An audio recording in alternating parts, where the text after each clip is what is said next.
let's take a look at how Ramaphosa, the South African president, responded to a question by Donald Trump about this notion of white genocide in South Africa. This is number 8 here. We'll start with 8 and then do 9.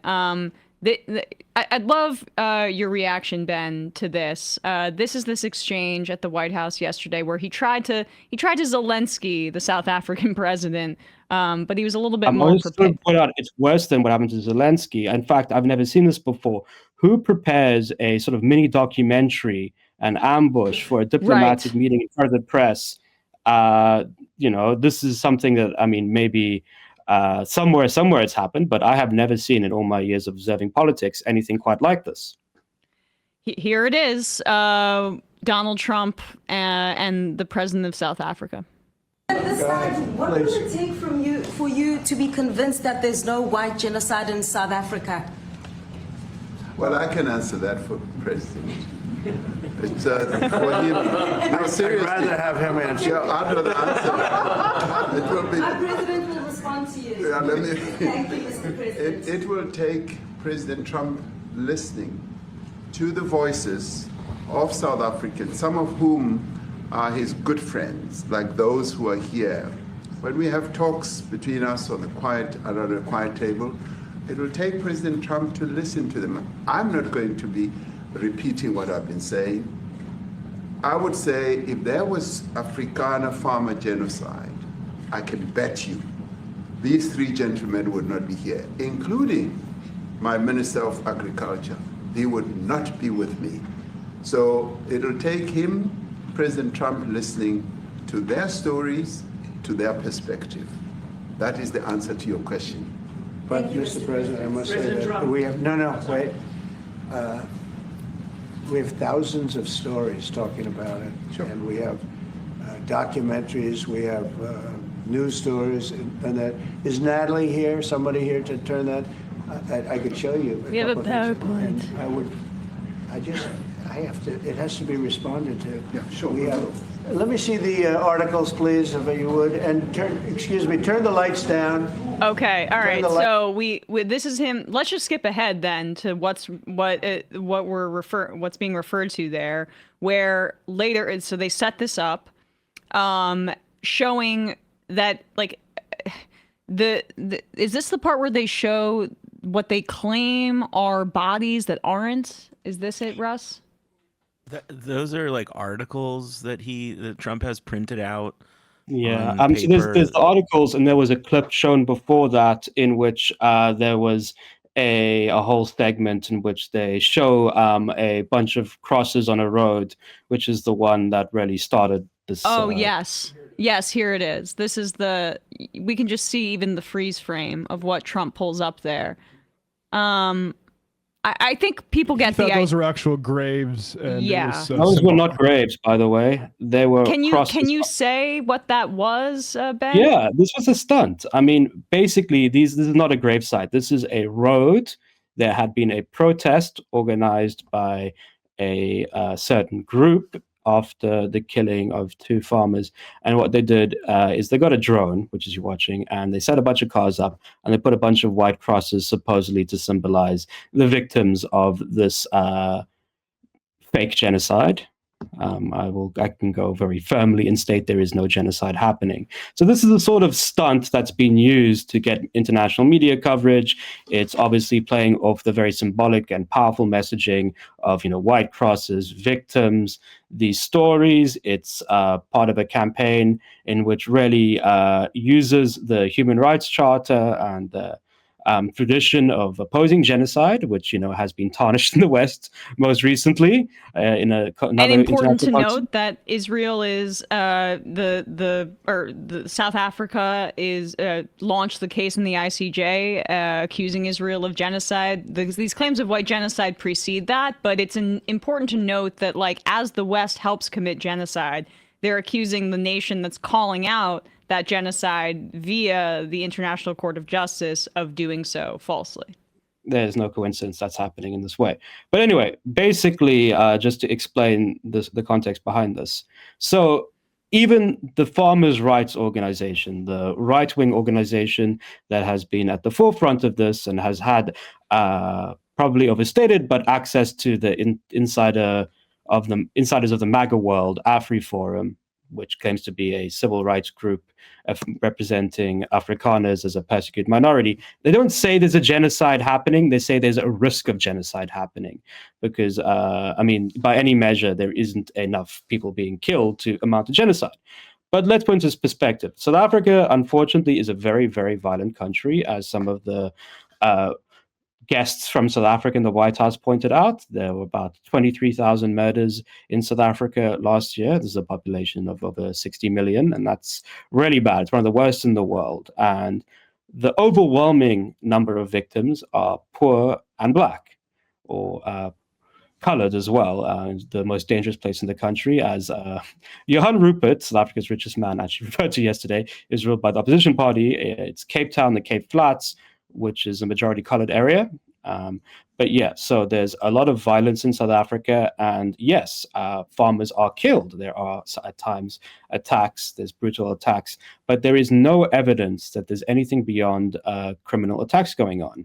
In fact, the most recent numbers that I will bring up from last year indicated that out of these 23,000, over 23,000 murders, there were 44 killings of people within the farming community, according to the official police stats, which will be rejected, of course, by the propagandists, 8 of which were farmers. The Transvaal Agricultural Union, which represents farmers, has compiled different figures, which say there were 23 white people killed in farms last year. So it's important to say that farm attacks, there are many black farmers too. There are more white farmers, but some of the victims of farm attacks are black as well. And a number of the reasons that there are farm attacks, and sometimes they're incredibly brutal, this is something that can't be denied, is that farmers are vulnerable. They live in isolated areas. They are far from, some security services. There's great expanses of land in South Africa, and they present an attractive target. Often the farms are located quite close to urban areas, so the peri-urban areas, people can make their way. There used to be, for instance, attacks on farmers to gain firearms. People knew that farmers had firearms, and this be used in other crimes. So yes, they are real security risks to farmers, but this is criminal, and this is not in any way tantamount to an organized campaign of mass killing of white people. Furthermore, one of the other points that was repeatedly made in this press conference or theatrical show, or whatever you want to call it, this farce, was that there is active expropriation of white farmers' land going on. That is simply not true, and even AfriForum will agree with me on this. There is not any active expropriation going on. What has happened is there is rhetoric from certain political parties and certain political figures calling for expropriation. At times they use sort of violent imagery.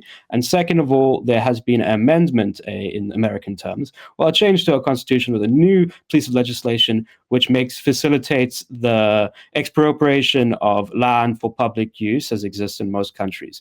Now, this is not a government policy of expropriation. And furthermore, it was implied that somehow the sort of nightmare Zimbabwe scenario, which is not happening in South Africa, that the people attacking the farmers are getting their land. That's not happening at all. There is no case of this. So I hope that clarifies things for any confused listeners. Well, I mean, it's less than 1% of the population. That doesn't mean that it wouldn't be a genocide by definition. But as you say, this is a few dozen white farmers that have been killed over this period. This is just the last year. Just the last year. Right. Yeah. So again, if we go over enough, we have many more names. And again, yes, they're more likely to be attacked than, say, in some ways, and some people living in urban areas. As I pointed out, there's reasons for that. And secondly, again, South Africa is a violent place, but the most likely guy to get murdered in South Africa, who is a black or colored man living in a working class area in Durban or Cape Town between 1825.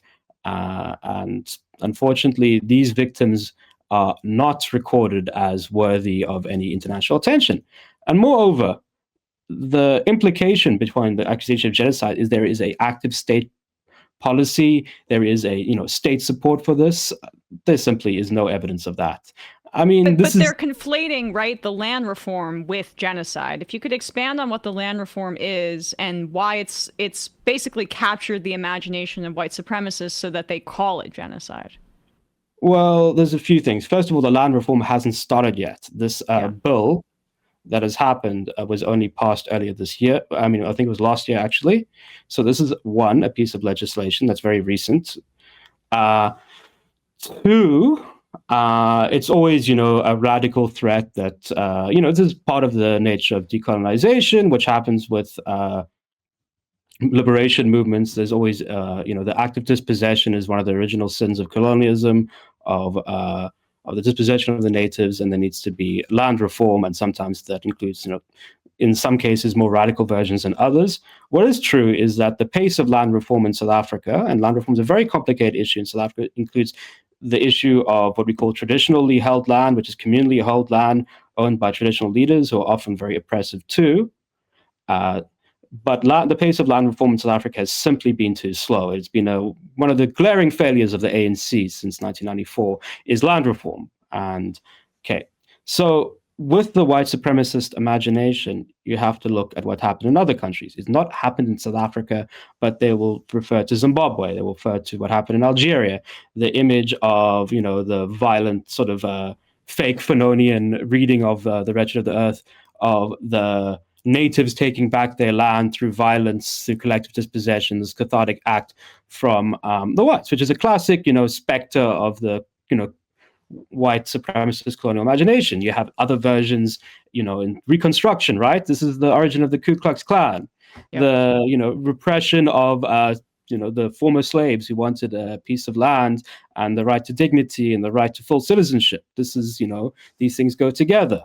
So in South Africa, what they refer to is by a deliberate disinformation campaign that confuses and conflates these issues. They refer in particular to the specter of what happened in Zimbabwe, where there was a violent campaign.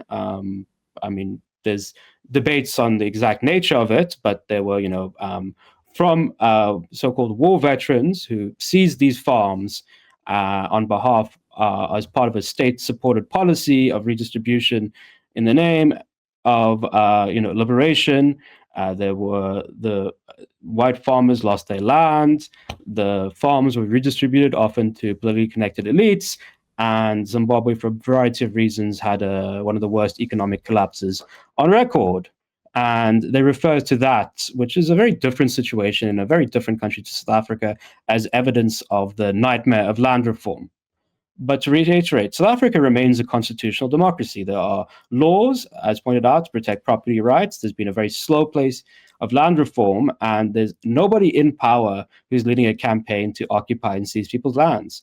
Now, the other thing, which I will sort of preempt, but point to, is most of the clips that were shown in that video were of a small opposition party called the Economic Freedom Fighters, and they leader Julius Malema. Now, this party is not in power. It lost 3 or 4% of its votes in the last election, and has never looked weaker and more isolated than it does now. So it remains to be restated. This is the rhetoric of an opposition party that is not in power. Hey folks, don't forget to hit the subscribe button and check out our daily show. We do it every day at 12 p.m. Eastern for about 2.5 hours. We even take phone calls. You should check that out.